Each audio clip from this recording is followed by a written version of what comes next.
To TV 45 news బులెటిన్ల ముందుగా headlines చూద్దాం. Assembly media point వద్ద మాట్లాడుతున్న బీఆర్ఎస్ ఎమ్మెల్యేలు.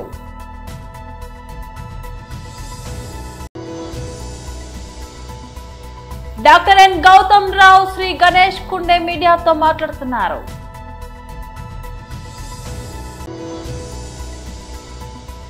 మాజీ మంత్రి YSRCP PAC member Vellampalli Srinivas press meet.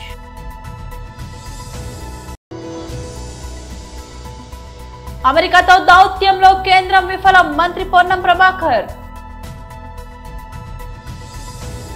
Assembly media point వద్ద మాట్లాడుతున్న బీఆర్ఎస్ ఎమ్మెల్యేలు. చెప్పినవి ప్రత్యేకించి మరీ మధ్యకాలంలో కడియం శ్రీహరి గారు చాలా ఆశ్చర్యంగా నేను ఏ పార్టీలోనో నాకు తెలియదు, స్పీకర్ గారు చెప్తే తెలుస్తుంది అంటున్నారు. ప్రజలు నవ్వుకోవాలన్నా ఏం చేయాలి? చాలా ఆశ్చర్యంగా ఉన్నాయి. మనం ఏ పార్టీలో ఉన్నాం, మనం ఏం చేస్తున్నాం అనేది మనం చెప్తాం, కానీ స్పీకర్ గారు చెప్తారట. గొప్ప మేధావిత్వం. ప్రజలు చూస్తారు, ప్రజలు వింటున్నారు. మనం మాట్లాడేది ఇతరులు వినటానికి అన్న సోయి ఉండాలి, జ్ఞానం ఉండాలి. మనం మాట్లాడేది మరీ అసంబద్ధంగా ఉంటే ప్రజలు నవ్వుకుంటారు, ఈసడించుకుంటారన్న జ్ఞానం కూడా ఉండాలి మాట్లాడే వాళ్ళకి. మాట్లాడుతున్నది ఎవరు? శాసనసభ్యులుగా ఎన్నుకోబడ్డ వాళ్ళు ప్రజల చేత. కొంతమంది దాంట్లో మంత్రులుగా చేసిన వాళ్ళు, ఇంకా ఉన్నతమైన పదవులు చేసిన వాళ్ళు. ఎంత నిస్సిగ్గుగా, నిర్లజ్జగా, ఎవరేమనుకుంటే మాకేంది అన్న పద్ధతుల్లో వాళ్ళు మాట్లాడుతున్న తీరు వాళ్ళ నైరాశ్యాన్ని తెలియజేస్తూ ఉంది. ఇది తప్పకుండా స్పీకర్ గారు నిర్ణయం ఏది చేసినా ప్రజల దృష్టిలో మాత్రం ఇప్పటికే వాళ్ళు పూర్తి స్థాయిలో పతనమై ఉన్నారు. ఇది ఇట్లాగే ఇంకా కొనసాగిస్తే, ఈ మాటలు ఇట్లాగే మాట్లాడుతూ ఇట్లాంటి రాతలు రాసి స్పీకర్ గారికి ఇస్తూ ఇంకా మేము ప్రజల్ని మోసం చేయడమే కాదు, స్పీకర్ గారికి కూడా గంతలు కడతాం, కోర్టులో కూడా గంతలు కడతాం అనే ఒక ఆలోచనలు వాళ్ళకు ఉంటే అంత మించిన మూర్ఖులు ఇంకోరు ఉండరు. తప్పకుండా వాళ్ళు అనర్హులు కావడం ఖాయం. మళ్ళీ ఎన్నికల్లో ఎవరైనా నిలబడితే కూడా వాళ్ళు మట్టిగా రావడం కూడా ఖాయం. తప్పకుండా చేసిన తప్పుకు సరైన శిక్ష అనుభవించడం కూడా ఖాయం. గత 10 ఏళ్లలో మీరు చేసిరని కాంగ్రెస్ వాళ్ళు, ఇప్పుడు కాంగ్రెస్ చేసిరని మీరు పొలిటికల్ వెండేట కోసం మాట్లాడుతున్నారు. కానీ అసలు ప్రజలకు ఇదంతా అవసరం ఉంటుంది. ప్రజలకే ఎక్కువ అవసరం. ఇట్లా తప్పు చేసిన వాళ్ళను శిక్షించాలనే కోరిక ప్రజలకే ఉంటుంది. 10 ఏళ్ళుగా మేము చేసుడు మీరు చేసుడు కాదు. బీఆర్ఎస్ పార్టీ పుట్టకముందే ఈ చట్టం వచ్చింది. బీఆర్ఎస్ పార్టీ పుట్టకముందే ఈ చట్టం వచ్చింది అంటే దాని అర్థమైంది, అంతకంటే ఎప్పటి నుంచో ఉన్నవి ఇటువంటివి అని కదా. మొదలుపెట్టిందే కాంగ్రెస్ పార్టీ. పార్టీ మార్చడాలని జనతా పార్టీని కూలగొట్టి, పార్టీ మార్పిచ్చి జనతా పార్టీని కూలగొట్టి చరణ్ సింగ్ గారిని తీసుకోవడం మొదలుపెట్టిన కానించి ఇప్పటి వరకు భారతదేశ చరిత్రలో అత్యంత ఎక్కువ పార్టీ ఫిరాయింపులను ప్రోత్సహించింది కాంగ్రెస్ పార్టీ. ఆ తర్వాత బీజేపీ వచ్చిన తర్వాత మధ్యలో ఎప్పుడైతే బీజేపీ గవర్నమెంట్ను కూల్చడానికి, నిలబెట్టుకోవడానికి వాజ్పేయి ప్రయత్నం చేసినరో ఆ తర్వాత మళ్ళీ ఈ చట్టాన్ని తీసుకొచ్చింది కూడా కాంగ్రెస్ పార్టీ. ఎక్కడ బీఆర్ఎస్ పాత్ర లేదు దీంట్లో. ఈ 10 ఏళ్లలో 11 ఏళ్లలో కాంగ్రెస్ను మించి ఇంకా అంతకంటే ఎక్కువ ఫిరాయింపులు చేసి, అంతకుముందు వ్యక్తుల్ని ఫిరాయింపు చేసేది, కానీ ప్రభుత్వాన్నే ఫిరాయింపు చేసిండు మోడీ గారు.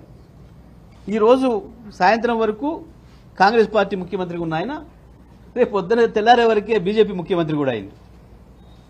ఇది మనందరం కళ్ళ ముందున్న విషయం. ఇందులో ఈ చట్టంలో టీఆర్ఎస్ పాత్ర ఏం లేదు. డాక్టర్ ఎన్ గౌతమ్ రావు శ్రీ గణేష్ కుండే మీడియాతో మాట్లాడుతున్నారు. మిత్రుడు యువమోర్చా అధ్యక్షుడు గణేష్ మరియు పత్రికా విలేకరులందరికీ కూడా నా యొక్క నమస్కారం. ఈరోజు ఏదైతే మధ్యన జరిగినటువంటి విద్యార్థి సంఘ ఎన్నికలలో విజయం సాధించినటువంటి అఖిల భారతీయ విద్యార్థి పరిషత్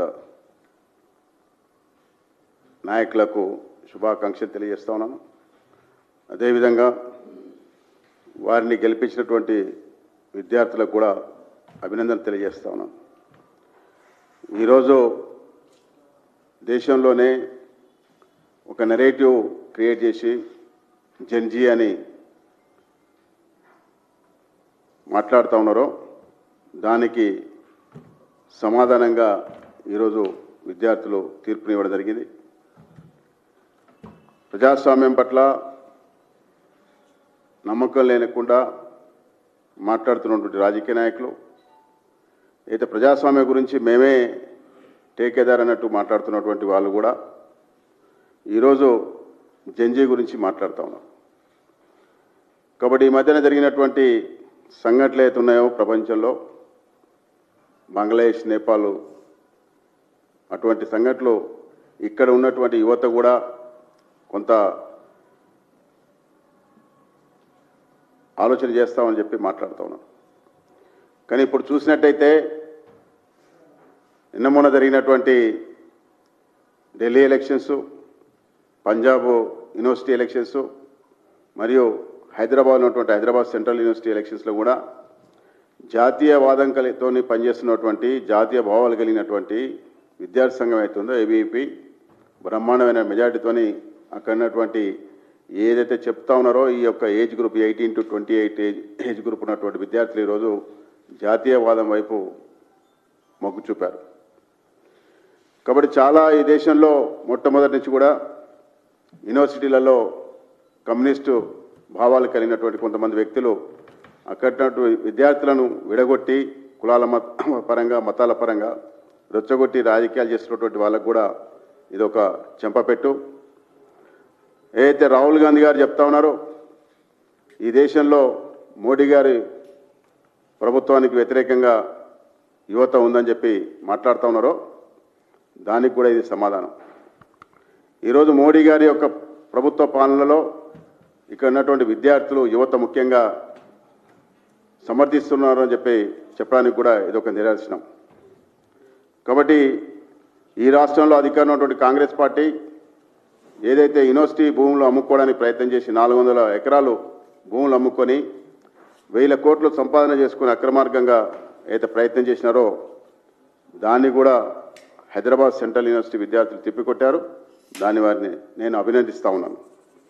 మాజీ మంత్రి YSRCP PAC member Vellampalli Srinivas press meet చెప్పుకొని వెంకటేశ్వర స్వామి వారి యొక్క ప్రతిష్టను దిగదార్చే విధంగా ఆ రోజు సాక్షాత్తు చంద్రబాబు నాయుడు గారే ఏదైతే యానిమల్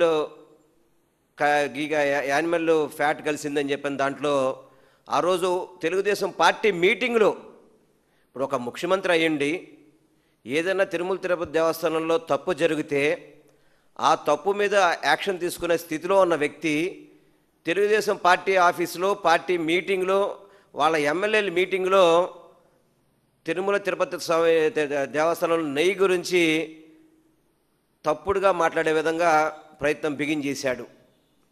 ఆ రోజున్న ఈవో గారు శ్యామలరావు గారేమో అది వెజిటేబుల్ ఫ్యాట్ అని చెప్పడం, అదేవిధంగా చంద్రబాబు నాయుడు గారేమో అది యానిమల్ ఫ్యాట్ అని చెప్పడం, ఇవన్నీ కూడా మనం గమనించాం.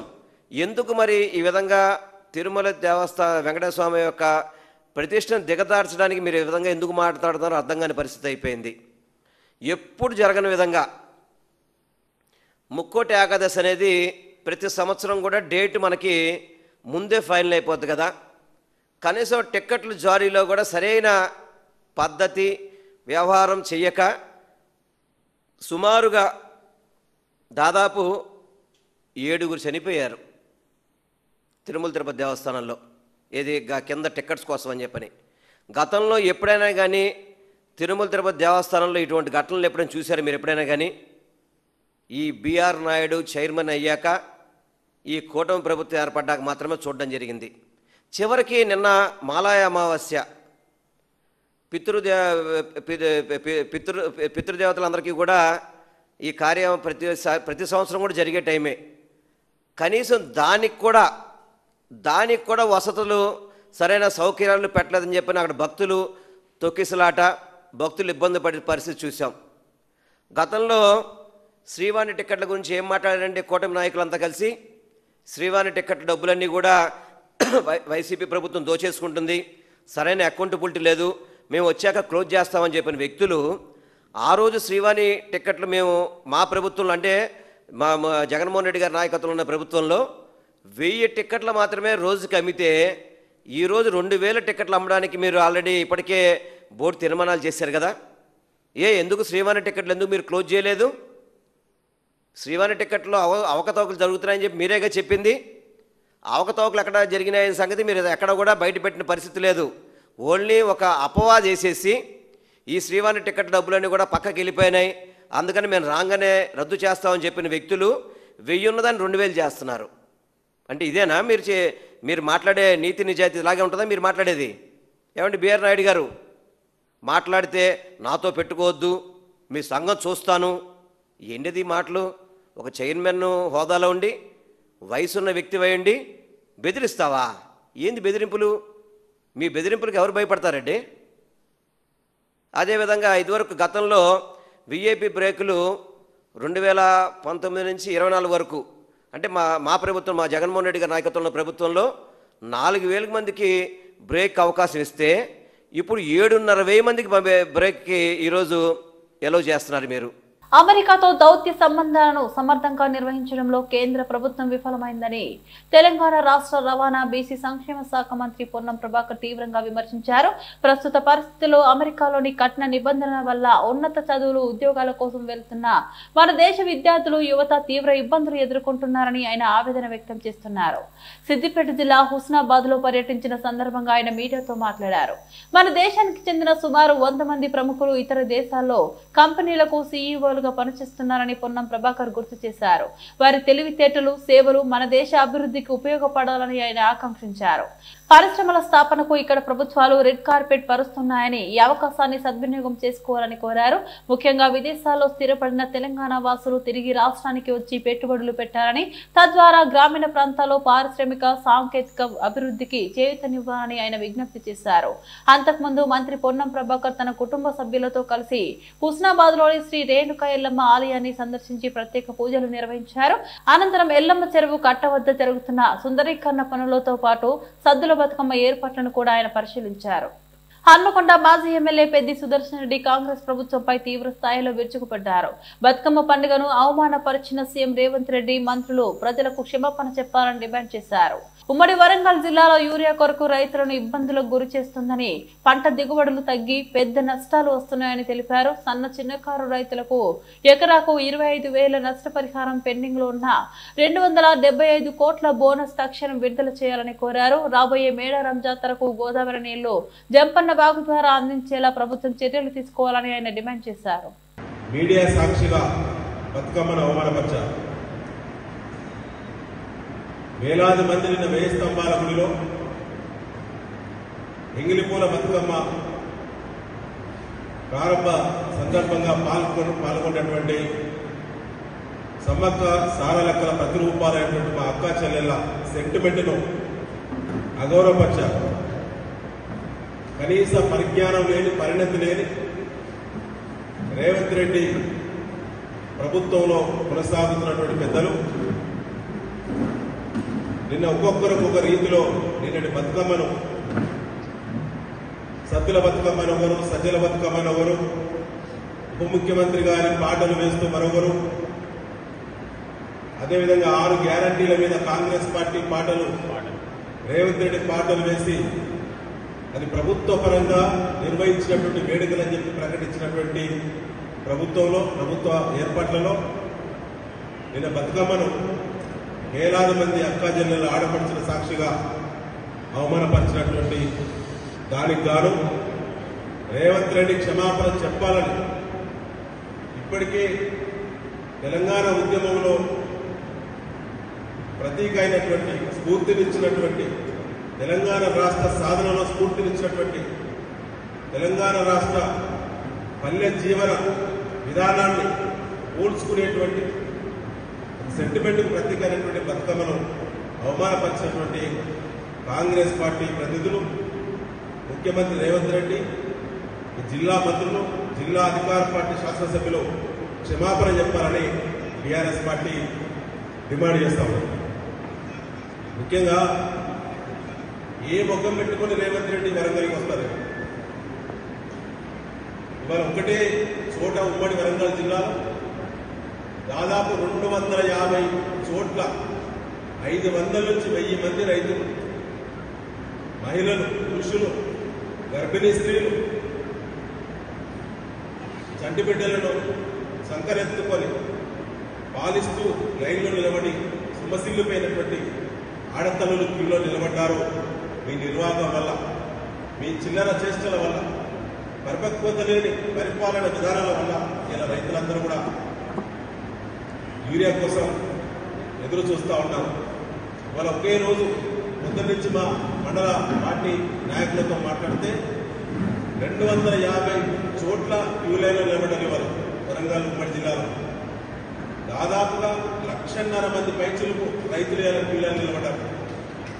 రాష్ట్ర వ్యాప్తంగా రోజు 15 లక్షల మంది నుంచి 20 లక్షల మంది రైతులు క్యూ లైన్లో నిలబడతా ఉన్నారు. మీ నిర్వాహకం వల్ల ఇలా యూరియా సకాలంలో అందించలేదు. దానివల్ల పంటలన్నీ ఎర్రబడిపోయి మొక్కజొన్న దెబ్బతిన్నది, వరి పంట ఎదుగుదల లేదు, పుట్టకచ్చే దశలో వరి పంట అది పూర్తిగా నిలబడిపోయింది, ఎదిగే పరిస్థితి లేదు.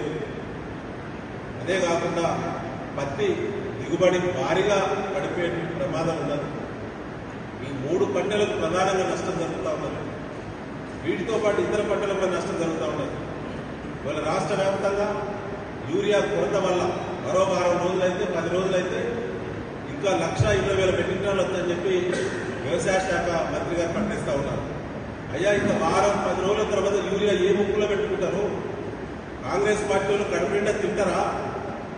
బ్లాక్ మార్కెట్కు, ప్రైవేటు డీలర్లకు ఇచ్చేటువంటి యూరియా మీద సమీక్ష లేదు. అదేవిధంగా ఇవాళ ప్రధానంగా దిగుబడి పడిపోయినటువంటి పంటల వివరాల సేకరణ వెంటనే చేయాలని, రాష్ట్రంలో రైతులను ఆదుకొని భరోసా ఇవ్వాలని బీఆర్ఎస్ పార్టీ డిమాండ్ చేస్తూ ఉన్నారు. కొనే దిక్కు లేదు. వరంగల్ గ్రెయిన్ మార్కెట్లో కానీ, అదేవిధంగా నర్సంపేట మార్కెట్లో కానీ ఇవాళ మా బీఆర్ఎస్ పార్టీ ఇవాళ విజిట్ చేస్తూ ఉన్నది. 10-12 రోజులుగా మొదలు వేసినటువంటి మొక్కజొన్న చేతికొచ్చి కొనే దిక్కు లేదు. 2,420 రూపాయల ఎంఎస్పీ మద్దతు ధర ఉన్నటువంటి మొక్కజొన్నకి ఇలా 2,055 రూపాయలు ఇవాళ ప్రైవేటు మార్కెట్లో ఇవాళ ధర అయింది. సిగ్గుచేటు. ఇలా ధరల మీద సమీక్ష లేదు, మద్దతు ధర కొనుగోలు లేదు. అదేవిధంగా ఇలా దిగుబడి 50% పడిపోయినటువంటి దిగుబడికి ముఖ్యమంత్రి రేవంత్ రెడ్డి రాష్ట్ర ప్రభుత్వం బాధ్యత వహించాలని చెప్పి బీఆర్ఎస్ పార్టీ డిమాండ్ చేస్తా ఉన్నది. ఏపీని పారిశ్రామికంగా అభివృద్ధి చేయాలనే లక్ష్యంతో కూటమి ప్రభుత్వం పనిచేస్తుందని పాయకరావుపేట నియోజకవర్గ టీడీపీ కన్వీనర్ కొప్పిశెట్టి వెంకటేష్ అన్నారు. హోంమంత్రి అనిత ఆదేశాలతో అనకాపల్లి జిల్లా నక్కపల్లిలో టీడీపీ క్యాంపు కార్యాలయంలో కొప్పిశెట్టి వెంకటేష్ ఆధ్వర్యంలో టీడీపీ నేతలతో సమావేశమై Arcelor Mittal Nippon steels integrated steel plant కర్మాగారం నిర్మాణంపై ప్రజా అభిప్రాయ సేకరణ ఈ నెల 27న జరగనుందని తెలిపారు. ఈ సందర్భంగా కొప్పిశెట్టి వెంకటేష్ మాట్లాడుతూ దేశంలోనే అతిపెద్ద స్టీల్ ప్లాంట్ హోంమంత్రి కృషితో నక్కపల్లి మండలంలో ఏర్పాటు కానుందని, ప్రజా అభిప్రాయ సేకరణకు యువతతో పాటు ప్రతి ఒక్కరూ హాజరై అభిప్రాయాలు తెలపాలని అన్నారు. సీఎం చంద్రబాబుకు, డిప్యూటీ సీఎం పవన్ కళ్యాణ్ కు, యువ నాయకుడు నారా లోకేష్ కు, హోంమంత్రి అనితకు ఈ సందర్భంగా టీడీపీ శ్రేణులు ధన్యవాదాలు తెలియజేశారు. స్థానిక శాసనసభ్యులు, రాష్ట్ర హోంశాఖ మంత్రులు శ్రీమతి వంగలపూడి అనితమ్మ గారి దయవల్ల ఈరోజు రాబోయే కాలంలో ఈ ప్రాంతంలో ఉన్నటువంటి నిరుద్యోగ యువతకు అందరికీ కూడా న్యాయం జరగబోతుంది. రేపు 27వ తారీఖున స్టీల్ ప్లాంట్కి, ఆర్సెల్ఆర్ మెటల్ స్టీల్ ప్లాంట్కి పబ్లిక్ హియరింగ్ జరగబోతుంది. దానికి ప్రత్యేకంగా ఈరోజు ప్రత్యేక కృతజ్ఞతలు నాయకులందరికీ తెలియజేయడం ఉద్దేశంతో ఈరోజు సమావేశం ఏర్పాటు చేసుకోవడం జరిగింది. మరి అలాగే రేపు 27వ తారీఖున జరగబోయే ఈ స్టీల్ ప్లాంట్ తాలూకా పబ్లిక్ హియరింగ్కి అందరినీ సమాయత్తం చేసి మరి అక్కడ ఇబ్బంది లేకుండా మరి ఈ నియోజకవర్గంలో ఉన్నటువంటి యువతని, ఎన్జిఓస్ని, మహిళల్ని, అందరినీ కూడా ఆయన గ్యాదర్ చేసి మరి ఈ ప్రాంతం అభివృద్ధి చెందుతుంది, ఈ ప్రాంతంలో మాకు నిరుద్యోగత పోవాలి, ఈ ప్రాంతంలో అభివృద్ధి చెందాలి, రాబోయే కాలంలో ఒక పెద్ద టౌన్గా ఈ పాకిరేపేట నియోజకవర్గం ఏర్పడబడిపోతుందని చెప్పి ప్రతి ఒక్కరికి విషయం తెలియజేయాలనే ఉద్దేశంతో ఈరోజు ప్రత్యేకమైన మనందరికీ సమావేశం ఏర్పాటు చేసుకోవడం జరిగింది. రేపు నుంచి మా గ్రామాల్లో పాకిరేపేట నియోజకవర్గంలో అనితమ్మ గారి ఆదేశం మేరకు ప్రతి గ్రామంలోనూ కూడా మరి ఈ విషయం మీద ప్రమోట్ చేసి నిరుద్యోగ యువతను కూడా మరి సమాయత్తం చేసి అక్కడికి వచ్చి అందరూ కూడా మద్దతుగా మరి మా అనితమ్మకి మద్దతుగా లేదు స్టీల్ ప్లాంట్కి మద్దతుగా ఈ ప్రాంత అభివృద్ధికి మరి కంకణం కట్టుకున్న చంద్రబాబు నాయుడు గారికి మద్దతుగా మరి కృతజ్ఞతలు తెలియజేయాలని చెప్పి ఆ రోజు కూడా అక్కడికి వచ్చి ఈ వాయిస్ని అందరూ కూడా యువత, నిరుద్యోగం, మరి అలాగే స్టూడెంట్స్, మరి అది కాకుండా మహిళలు, ముఖ్యంగా మహిళలు, తర్వాత ఈ ప్రాంతంలో ఉన్న వ్యాపారస్తులందరూ కూడా వచ్చి అక్కడ పబ్లిక్ హీరింగ్ని ప్రజాప్రయ సేకరణని మరి విజయవంతం చేయవలసిందిగా కోరుకుంటూ ఈ సమావేశం ఏర్పాటు చేసుకున్నామని చెప్పి తెలియజేసుకుంటాం.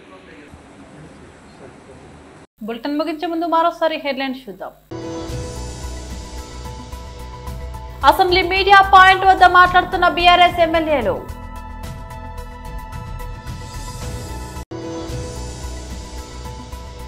డాక్టర్ ఎన్ గౌతమ్ రావు శ్రీ గణేష్ కుండే మీడియాతో మాట్లాడుతున్నారు.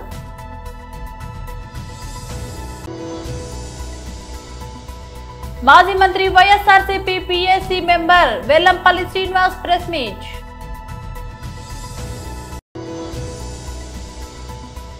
అమెరికాతో దౌత్యంలో కేంద్రం విఫలం, మంత్రి పొన్నం ప్రభాకర్.